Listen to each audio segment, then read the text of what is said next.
Welcome back to the Mixing Music Podcast. I'm your host, Dee Kei, and with me, as always, is my lovely co-host, Loquacious Lu. Wait, loquacious. Remind me, that means someone who expands in further detail without the need to? Or am I getting that overly Just means done? it means you talk a lot. That's Yeah, see, there we go, yeah. and I'm doing it actively. We were teasing you at a party and calling Yeah. you loquacious at a party recently. I'll take it. It's accurate. And I was like, hey, that starts with an L. That works really well. Is it teasing or is it commenting when it's accurate? Both. I think it was a form of, we were definitely playing, Yeah. but It was just a little too real. he took it personally. Nah, honestly speaking, it's kind of funny because even I'll visit family, like on my dad's side of the family, and be like, man, you could just wind this guy up and he won't shut up. And I'm like, aw, thanks, guys. I do like that immediately after we said that you start stories 24 hours before the important part of the information. That's exactly what I did. You did it, and after I said it, you're like, okay, I'll skip forward ahead, and could still talked about. What could have started is I was at a club, went from. Like, so me and my friends wanted to go out. It's just funny, But it's all about the context. It was just so. It was such good comedic timing. Anyway, Oh yeah. we're gonna. Well, I mean that's why we do so well with the podcast is that we're both quite loquacious, right? We're both pretty long-winded. Yeah, unfortunately, as a kid that studied to play trumpet, wind is definitely something you need. So for long-winded things, trumpet playing might be a good help for that. Okay. Just saying, you got to have good breath control. Alrighty. Well, this episode is actually going to be really useful. This is something that I wish I heard when I was learning. You know, this is something that you don't really think about until you climb up the ladder, and then you're like, okay, this might be just a good idea to do.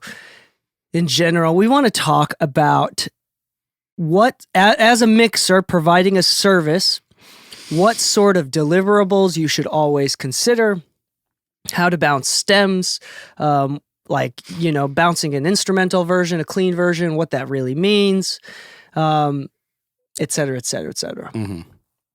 So this is all going to be based around the idea that almost every sync licensing company, for example, wants, you know, an instrumental, a TV mix if there's background vocals like oohs and ahs,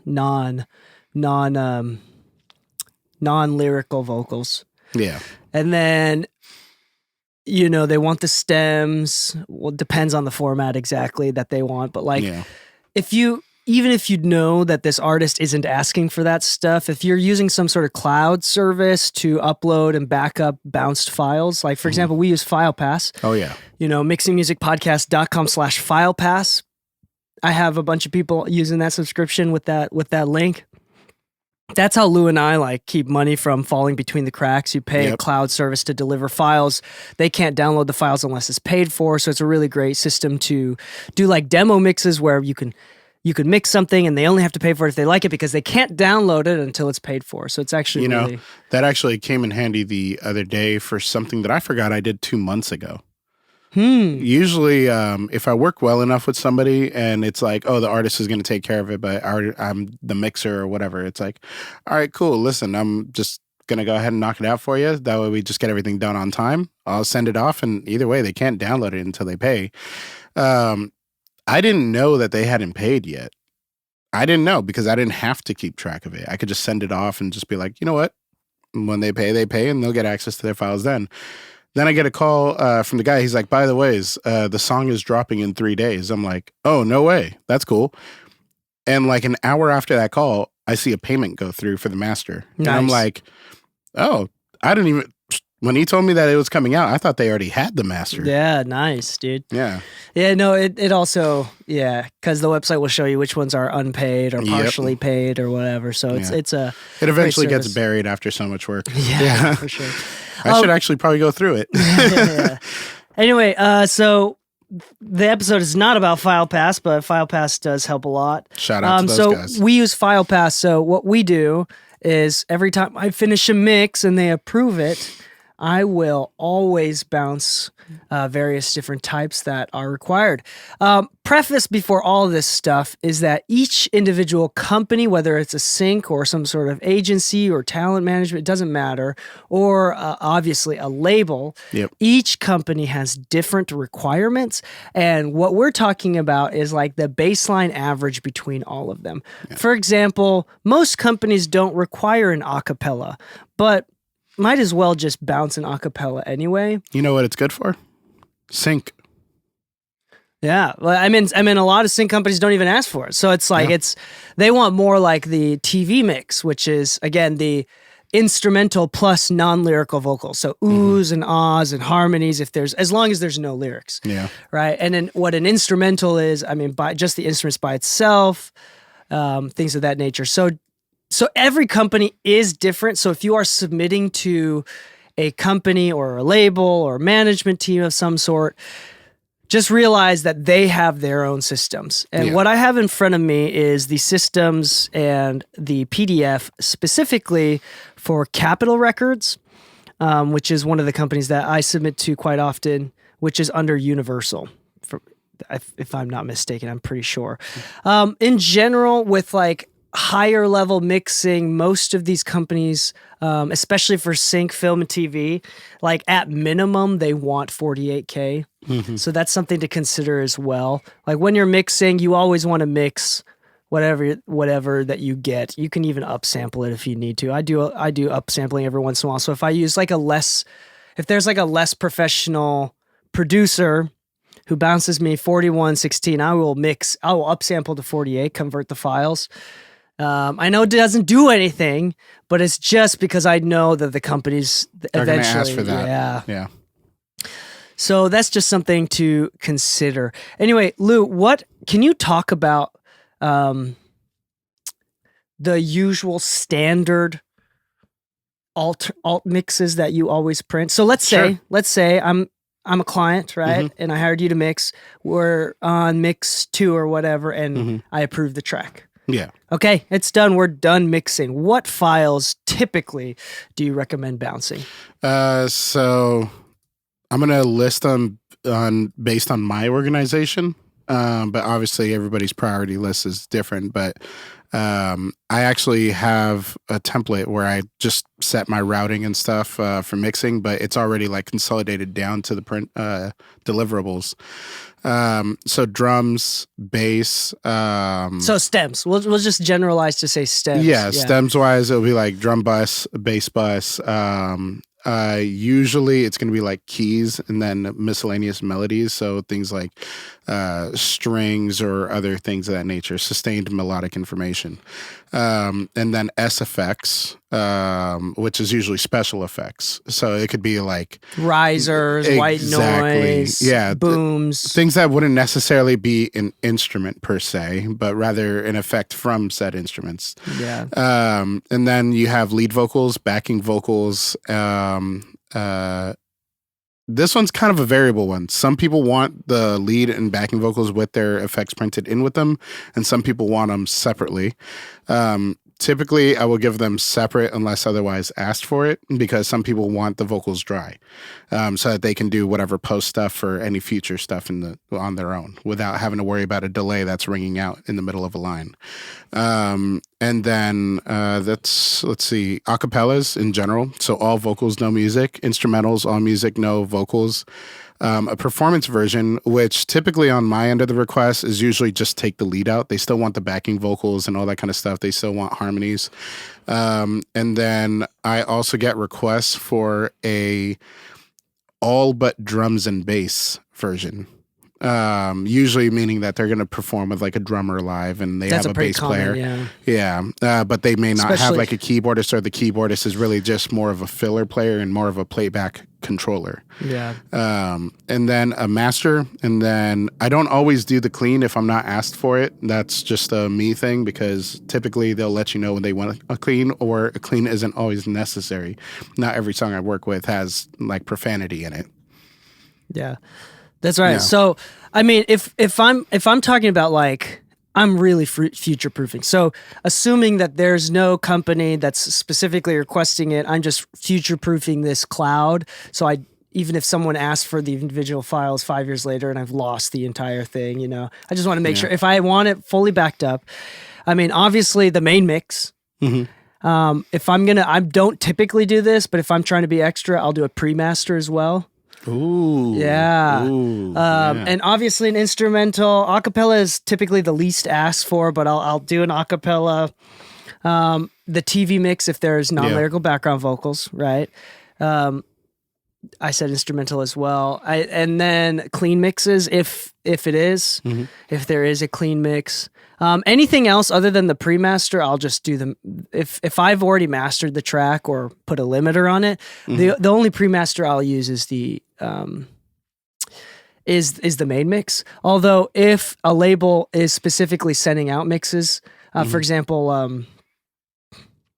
the last mastering engineer that the label wanted to use was Dale Becker from Becker Mastering, and in that situation, I had to print a pre-master for everything, so instrumental, TV mix, et cetera, et cetera, et cetera.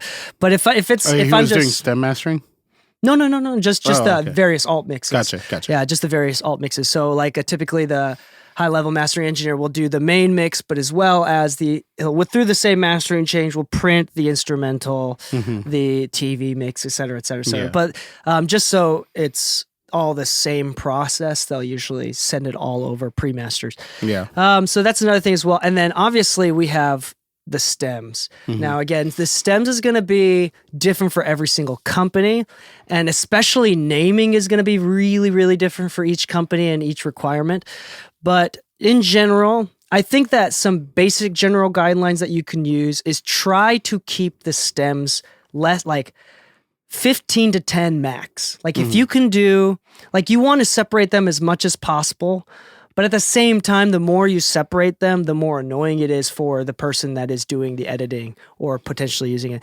So hip hop songs, it's going to be like drums, melodies, vocals, background vocals. And then like a really intricate pop song, like for example, like a Michael Jackson song might be like bass, drum, keys, strings, horns. What else does he use? Percussion. Yeah. Car crashes. I'm just kidding. I don't know. Sound effects. All the just all those got to be isolated. All those got to be ad libs on a second separate track. Ad libs, background vocals, dubs. Whatever you want to do. But like most of the time, most of these companies don't want more than 10 to 15. In fact, I work with a label who's like specifically doesn't want more than like 12. They're like, if it's more than 12, it's too many, and you need to redo it. Because they'll also ask you to print more if you need to. Many companies also specifically, almost always, including Capitol Records, they'll say, we want the regular stem, but like the buses, which by the way, this is one way of using buses and mixing, right? If you mix top down or have buses while you mix, usually it's really easy to print stems because you already have built your mixing stems by having buses. Like you have a drum bus, you have a bass bus, you have a keys bus, you have a strings bus, right? That's part of it's practical to mix in that sense for printing as well.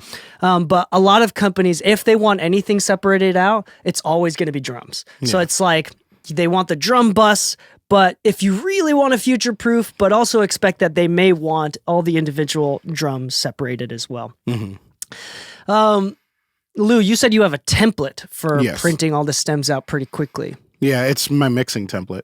So everything gets organized and categorized by what I typically get requested for. Anytime I know in advance what they're actually asking for that's different, then I'll modify that said template to add a group for that. But I use the subfolders, and then from those folders, I'll actually do top-down mixing. Yeah, because a lot of times I ask people to print exactly what they had and what they liked, and shout out to Prestone. He'll actually send me two folders. He'll send me dry and wet, and I usually start with wet. And if there's an issue with something that's wet, then I'll recreate it with the dry, or, correct whatever I need to correct. But that's kind of like the cool thing. Like, typically he will let me know in advance what deliverables he needs. And it's usually the same. But once in a while, there's a production where, like, oh, we actually have this other element that I would also like a stem for. And it's like, great, no worries. I just create the bus. And then when it's time to print, I can actually highlight those folders, click bounce, and then it'll actually bounce those, assuming that there's nothing on the master bus yet. But if I want to actually do everything through the actual master bus, I use Bounce Butler, and I just create a separate session file so I can do each bounce individually. Bounce Butler has a free version with like limited capabilities, but it's like a software coding. It's basically an Apple code. script. Yeah, it's an Apple script that bounces stems for you. It's not the most intuitive thing, but it's actually saves you a lot of time, a lot of fucking time. Our friend Shock worked on one with his friend that, like, they're not selling it or anything, but it's just one of those where, song? Like, no, a script. A script. Okay. Yeah, and the script worked really well. There's like a few things that needed correction, but once he figured out how to correct it, I was like, oh, this is actually a little bit simpler. But depending on how my template is set up, depends if it fully works or not. We just found out that our workflow is quite a bit similar, but not exactly the same. So the script didn't work as well on my end. Yeah, so scripts, that's a whole nother conversation for another time. If you really want, I know some nerds that get into that. But there's a couple other things that I specifically want to talk about with these things that people will get wrong. Almost the number one mistake is the point of the stems is when I import the stems in a session, it should sound fucking similar to the final mix. If not exactly the same. If not exactly the same. And there's going to be a little bit, because when you bounce the stems, it's not, unless you're like using some sort of side chain with the limiter and everything side chaining the limiter, that's fucking annoying. You don't have to do that. Yeah. But the point is, it should sound relatively the same. This even goes to when you're printing individual tracks. Stems and tracks are different. Stems is groups, where tracks is all the individual tracks. Does that make sense? So I know that a lot of audio engineers like, did you bring the stems? Stems is actually the colloquial and informal way of saying the individual tracks. But in real life, stems is groups.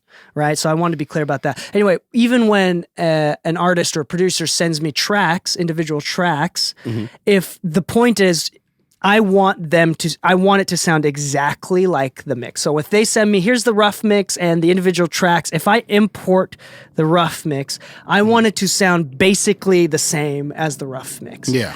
Unless I specifically ask for dry tracks, which I almost never do. Yeah. I almost never do. The only time that we really run into the issue of it not sounding exactly the same is the same reason that some engineers have opted out of heavy bus processing, which is like heavy compression on like the master bus, for instance. It's really hard to recreate that if you're just doing like the backing vocal group. Amen, yeah. Because the compression is not going to hit the same, so it's not going to actually, squash or squeeze or hug it the same.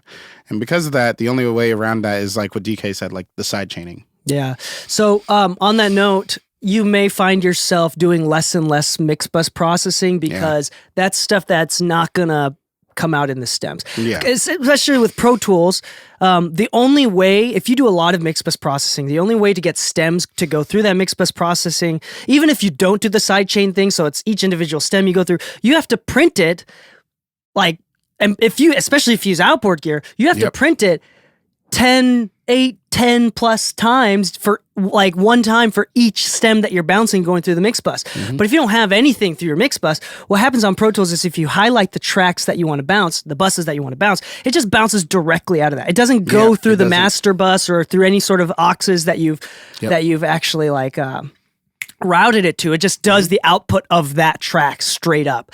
So if, for example, if you have like a drum bus that goes to an instrumental bus, which goes to a mix bus, and you have a lot of processing on that instrumental bus, and you have a lot of processing on that mix bus, what happens is that final sound is not gonna, that stem that you bounce, if you want to do it the fast way, right? Shift Option Command on Mac, B, which will bounce the individual tracks that you've highlighted. It won't go through that stuff. It won't sound the same when you bounce the stem. So in order to save time, most a lot of engineers will, for practical reasons, for bouncing, they'll just go light on the mix bus or any sort of like instrumental bus or anything like that. I mean, you need to do what you have to do, but I wouldn't go super crazy with that, because if you do need to bounce, it's just going to take a lot longer. Yeah. The most important thing is that the stems should sound similar to, like, together to the final mix. Yeah.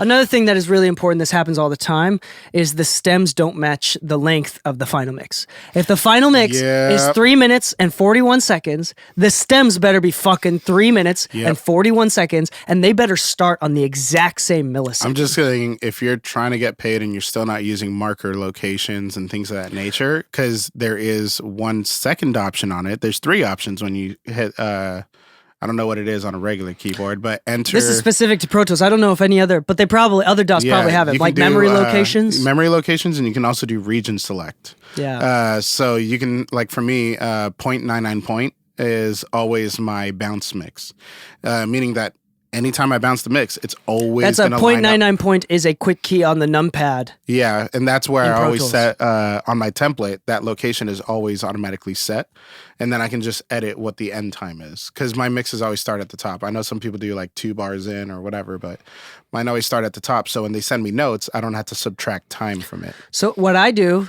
this is so simple, you're gonna laugh. I mean, I always have the rough mix, right? And if I don't have a rough mix, I'll just do an audio track with a block, like an empty block. I'll create an empty block of just track. And so when I click on it, it highlights, right? Yeah. And so when I bounce the highlighted region, it bounces just within that region. But anyway, most of the time with the rough, what I'll do is I'll match the rough up to the individual tracks or the stems, right? And I'll match it up so the first hit is exactly the same sample. And then if I do additional fade outs or anything out, I'll cut the demo to be exactly that original demo that's at the top. I'll cut it to be the exact length of the bounce, and I will use that as a consistent measuring. So instead of doing memory locations, I'll just have an audio block where I can just click on that, and it'll automatically highlight that region. That's actually pretty smart. I like that. So instead, I only use memory locations so that's just another way too. And if you need more, like they wanted to copy and paste some sections and make it a little bit longer, and the rough mix doesn't have it, if you highlight that region and then go beyond it and then right click, hit group, it extends the audio block. So then I just use that as the main reference. So every time I want to bounce something, I just highlight it, and then I go semicolon, semicolon, which is down. If I need to go down, right, then I'll just use P or semicolon, P which to is go up, and up, down. semicolon to go down. Yeah. No. So it's just I use that basis. So every time I bounce, I have the same exact highlighted region. So remember how I told you I was considering getting one of the macro keyboards that you showed me that's like a numeric pad for the side? Yeah. So a friend of mine apparently like a custom does one? that. Yeah. Yeah. So a friend of mine apparently does that, but he does it for memory locations. Oh, that's And so each macro is actually the macro number. Oh, and it goes, and then when he holds option, it does the next layer. So 1 would be 10, 2 would be 11 or so. But it goes 0 to 9, but 0 normally is play, but he set that one as his bounce range. And I was like, I hate you because now I want this. And I know it's just an expense to hit a button. I already have the shortcut. I don't need this, but I love it. Yeah, that's a whole nother world. I mean, I'm into building custom mechanical keyboards, and they have custom macro pads where you can program the buttons to do an entire script of things, or just simple Apparently, buttons. Baines has one, not the Stream Deck?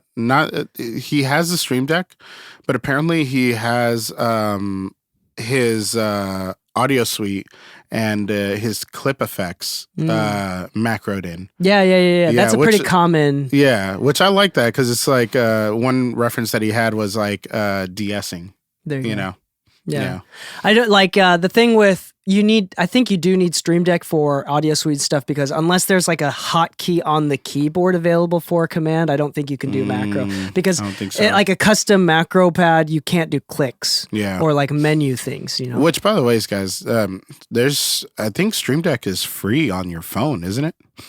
I don't remember, but to install the macros for Pro Tools, you need to pay for the $10 a month or whatever. To what's it called? I forgot what it is. But I know anyway, what yeah. you're talking But about you have because to, Andrew it's a Sheps is service. also on the platform too. Yeah. He has his own version of Bounce Butler on that. Yeah. Anyway, so as far as another thing too, so if you're literally like if you're trying to future proof right now, I know that you may be in a position right now where none of your clients are asking for these files, but if you're trying to just get it right, what I would do and what I would recommend every single mixer every single time, and assuming that you are doing the mastering, and if you're not, you just send them the pre-master versions. You just do the main mix, have it clearly marked. An instrumental mix, have it clearly marked. An acapella, have it clearly marked. A TV track, if necessary. Not every song can have a TV track, because not every song has vocals that are non-lyrical, right? Yeah. But if it has oohs and ahs in the background, print that out. Or if it has vocal samples, I would do an instrumental without vocal samples. Mm-hmm. So even if the beat has like a pitched up, sped up vocal sample, I would do with and without the vocal sample, because sometimes they don't want any sort of lyrics because that detracts from like a commercial. Like if there's a lady talking in the commercial or someone talking in the commercial, any sort of vocal in the song that they use in that commercial would be distracting. So I mean, wouldn't that just be the instrumental at that point? Yeah. So the instrumental with and without the vocal samples. Yeah, the vocal samples, any sort of vocalies. And then last thing is, if possible, like a clean mix, I would have that. I would put those all in a folder called masters or mixes, and then I would just put stems in. And if you really want to go the extra space, or if you have just a lot of space on your cloud, then I would make a duplicate copy of your Pro Tools session or of the session of your DAW. Only, and I think I don't know about any other DAWs. I can't speak for any other DAWs, but in Pro Tools you can check. Says only save the active audio. So instead of doing all the back audio that's not even shown up in the session, like the playlists and all that kind of stuff. Yeah. So it's a save copy in, and then you have 3 selections, 2 of which is audio files and main playlist only, and the third option being selected tracks only. So you can actually choose specifically to only have certain tracks. You can choose to make it the main playlist only, which means that it's going to take all the audio that is shown and actively in use. And then if you want to go as far as just clicking all audio files, that means that all audio that's within the session will be present. But then it negates the use of main playlist only. There you go. Yeah. Lastly, if you really want to future-proof it, if you just directly upload the Pro Tools session, one thing that you would always want to do is that for as far as mixing plugins go, the expectation is whoever's mixing it will have all your plugins. And if they don't, it's their typically, if you're that's part of the reason why you hire mixers, because mixers have all the plugins. So if you are wondering what plugins to buy and you're trying to spend money on Black Friday, just like wait until you have sessions, you receive sessions that you don't have the plugins for, and then buy those plugins. Yeah. That's a really solid way of collecting plugins over the years. Like Black Friday has already started for a bunch of companies. I know for Waves, even hardware companies already are sending me emails. Yeah, so like get plugins, because that's the thing too. Like if you receive a session from a label and it has plugins that you don't have, you got to fucking figure that shit out. You can always ask for the individual stems and whatnot. You can always but ask for the demo. It's just friction that you don't want to add. Anyway, but the only, as far as like cultural expectations of plugins that you shouldn't expect anybody else to have, is always MIDI or like virtual instruments. If you have MIDI or virtual instruments, always print those into audio files. That is a baseline expectation.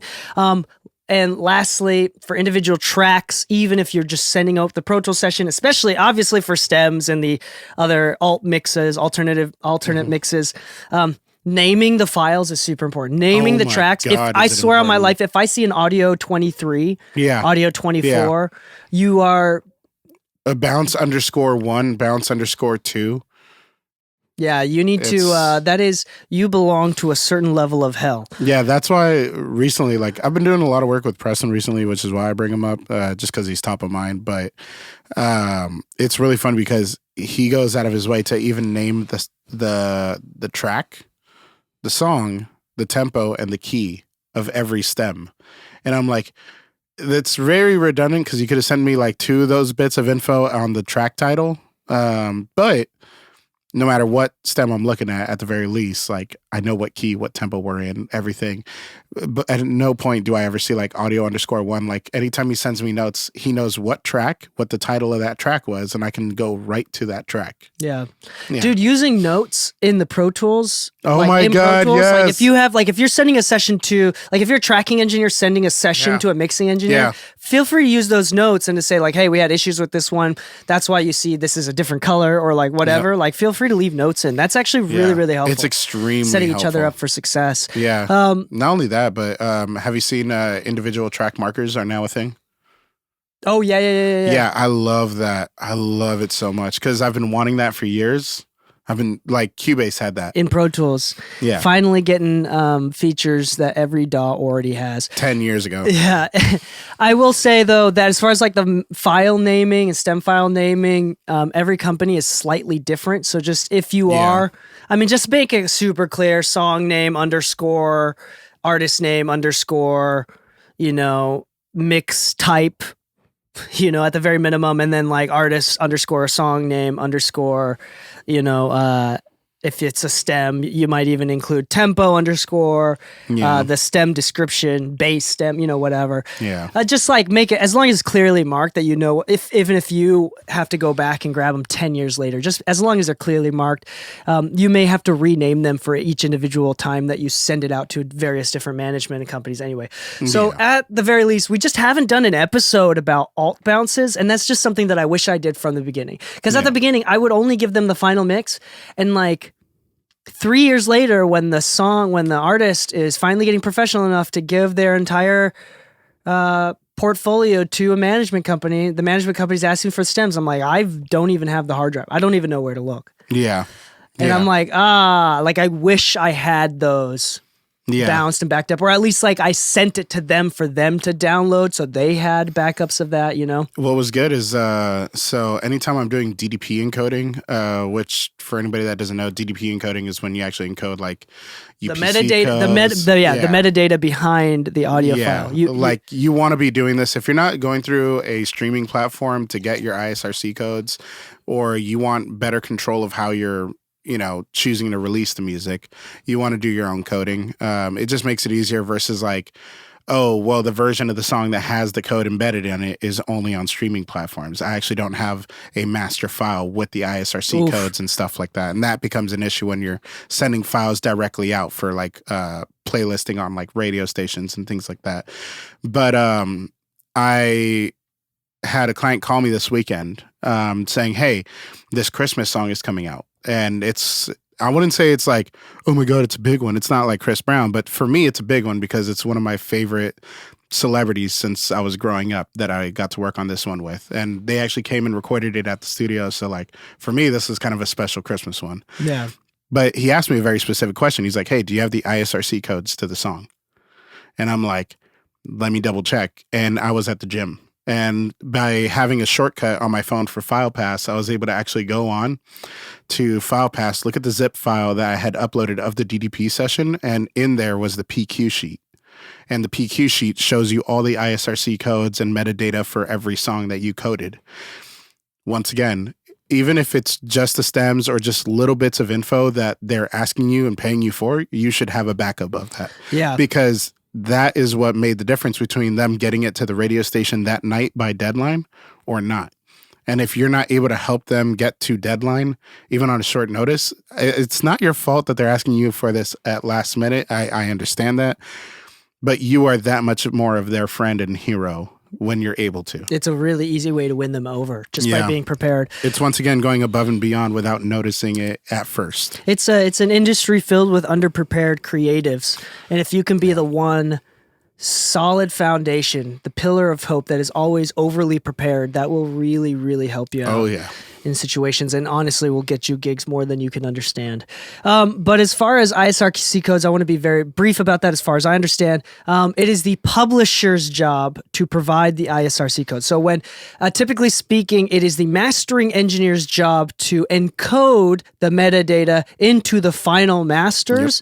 But that's typically not taken care of by the mastering engineer anymore. It's usually taken care of by the distributor. So when you go to DistroKid, by the way, mixingmusicpodcast.com/DistroKid, if you're trying to get a discount off of your yearly subscription there. If you go to DistroKid and they want to submit music, they will ask you if you already have an ISRC code. Most people don't.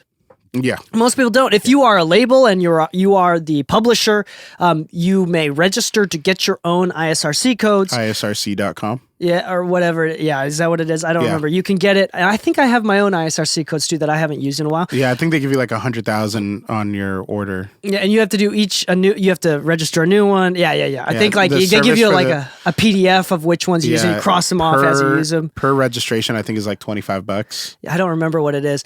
Anyway, so it's like, if the label is going to send you this IRC codes or the metadata to encode into the bounce, that's typically the mastering engineer's job, and that could be done in software outside. I don't think Pro Tools does encoding. No, you can use things like Waves Labs, which is made by the same creators as Nuendo and Cubase. You can do it in DDP Creator by Sonorous. Yeah, it's a separate Hofa software. has another cheap one, and they also have a free one that's kind of limited in what it can do, but Hofa, Sonorous, and Waves Lab would be the top three that I see in the industry. For like the older heads, you know how like when you had MP3s that were like really high quality, on your MP3 player, it would show the image of the album, album image. It would show you the song name and the album name, the composer, all the like this. That's the metadata behind the MP3 or the WAV file. Which, by the way, is for anybody that does do DDP creation, which I don't know how many of y'all do, but the cheat code to crediting people that wouldn't normally pop up in the liner notes is the comments section. Because if you go on your computer and you get more info, comments pop up. And so I make sure every mixing, mastering, and any kind of engineers that are included on the production are mentioned in the comments, just to make sure that they actually pop up outside of like, oh, well, they're not a composer, they're not an artist, they're not a performer. I've never done that a single time. Yeah. Maybe I should. But that being said, like there's no easy way to do that in Pro Tools. Not in Pro most Tools. DAWs, in just Wavelab, Sonorous, and Hofa. Hofa being the cheapest at like $60. Sonorous being the most expensive because it's only DDP creation at like $600, $700. By the way, anybody listening right now, that's not something that we recommend you do. Like if you have access to do that, that's like a cool bonus thing, but don't feel like you're missing out. If you get paid to do it, then great. If you don't get paid to do it, don't even bother with it. Yeah, I get paid to do it, so don't worry about it. Again, if you are not your own publishing, if you do not own a label, you probably do not have your own metadata to begin with, and that's what the job of these distributors do. And so to be honest, most of the people that ask me for this are usually people older than me. Yeah, there you go. So it's an old school way of doing it. So now if you upload through DistroKid, they take care of all the metadata for you and encode it as you upload to their website, and they distribute it to Spotify. They take care of putting in the information that you typed onto their website into the encoding of the final file that they upload. So don't worry about that. I think that's kind of it as far as uploading and bouncing alt stems. I think the only thing that I want to mention is like clean versions. Just double check. They rarely ever need it, but sometimes, and this is only if they're like really explicit about it, there's a difference between a clean and a squeaky clean. Sometimes they ask for a squeaky clean. Sometimes. I think I've only been asked once in my entire... I think the squeaky clean is specifically for TV. I don't know what it is. For music video. But I mean, clean is regular swearing. Right? Damn, shit, fuck. I think you hell. can still say goddamn. No. I would just cut everything. Like there's no point in like, damn is a light word. And this is also country dependent too. Yeah. So like Australia, like England our friend Jonah America. just came back from playing with Rich. I think goddamn is censored unless it used to be at least. Yeah, it doesn't Rich matter. Brian. But he told me that like depending on the context of the same word. Depends if it could be allowed to be said in China.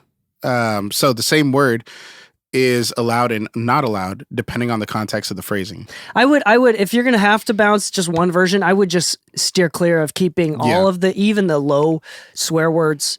I would just bounce those out because like nobody's going to listen to the clean version anyway. And the ones that are they probably don't want to Kids hear anything. bop. Anyway, so then there's the hyper clean version. Usually like squeaky cleans or hyper clean versions, they want to take out any sort of references to like drinking or smoking. So if there's like, we're getting drunk they want you to take out drunk. They want to say, we're getting crunk on a... Yeah, whatever.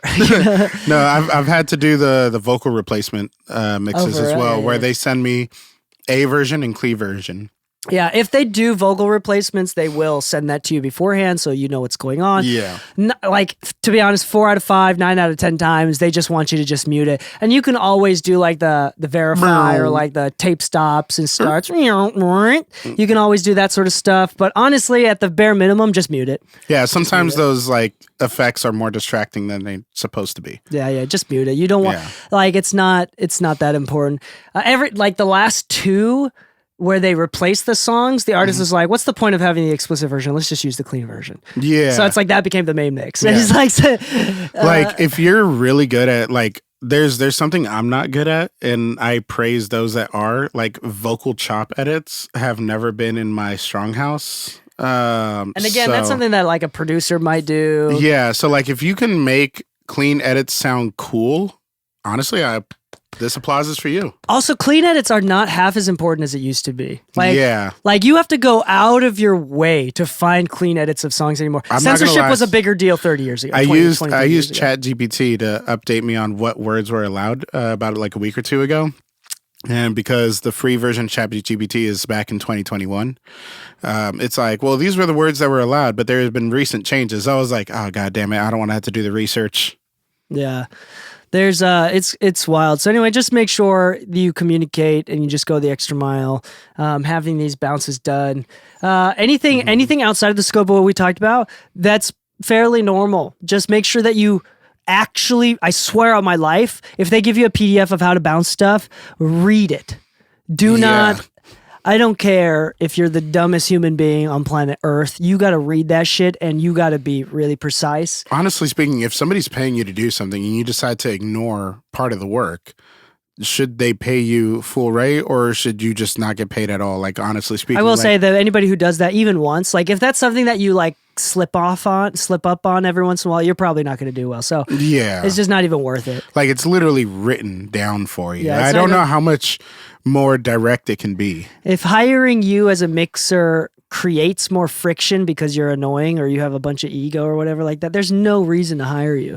So anyway, so just again, the point is to remove friction, to be easy to work with, and to do things right the first time. And if you fuck up, just say, you know what, let me fix that. If there seems to be some tension that you're unaware of, just always give the constant reminder of, hey, I'm here to work with you, so just let me know what we need to do and let's get it done. Yeah, I will say though, as a professional, I don't fuck up. I am the quality control. Like, and I'm not just like trying to be exaggerating. I'm not like exaggerating or like saying anything like this. Like, if you are the type of person that no shows, once a year, that is way too much. That is actually already fucked up. Yeah, that's like even if you're like, oh, I don't no show or like go late to meetings sometimes. Like I only do that every once in a while. Like that's already way too much. Yeah. That's already way too much. You got to be the type of person that nobody even can second guess. Oh, this guy's like if they're looking at the clock and you haven't shown up yet, it's like that you want to be the type of person where they have absolutely no fear that you're going to be late. You know, so it's like just be that guy. Don't there's no exceptions. Just assume that, and as you're learning and growing, obviously you're going to make mistakes. But if you've been doing this for 10 years and you're still fucking up and you're constantly getting asked for revisions or you can't do the shit that you've been asked to do, like that's probably why you're not doing as well recently. Yeah, to be honest, like there are going to be people who carry you in their good graces. And because of that, you might fuck up once. That's a bad power dynamic too. No. You don't want to be the type of guy that you owe favors to. No. It's not the favors. It's saying that if you've been so consistent for like the last year or two with this client and you're late once and you communicated that in advance saying, hey, I'm really sorry, this happened, they might give you a pass on that one. But if it starts to become a pattern because you felt comfortable enough to repeat that, you are going to lose your client. The good graces should not be assumed as static okayness. Amen to that. Yeah. Anyway, so just be a good, disciplined human being and you will actually do well. Oh, yeah. All right. So on that note, thank you so much for listening. This camera is wigging out. I apologize. Thank you so much for listening to the Mixing Music Podcast. If you haven't already, go check out our exclusive content at mixingmusicpodcast.com/exclusive, where you get 2 extra episodes every single week hidden behind a paywall for $4 a month or $40 a year. That's literally less than a single cup of coffee at Starbucks or any of your local barista shops for really awesome specific information on mixing tips that we break down. James, Braden, and I break down. It's really, really helpful, I think, for anybody that's signed up. We always get new names on there, so thank you so much for signing up. If you want to support the show in a way that is completely free, just rate 5 stars. Whatever platform that you use, Google, Apple, Spotify, whatever you can. Leave us a comment on the platform that you can. Yeah, leave comments, anything. Just interact in one way or another. Just say hello. Ask questions. We love to answer them. We might do more Q&A episodes in the future. Anyway, but thank you so much for listening. We appreciate this. We hope that we've been helpful in helping you build a career as an audio engineer, specifically as a mixer. And on that note, happy mixing, my friends, and stay saucy.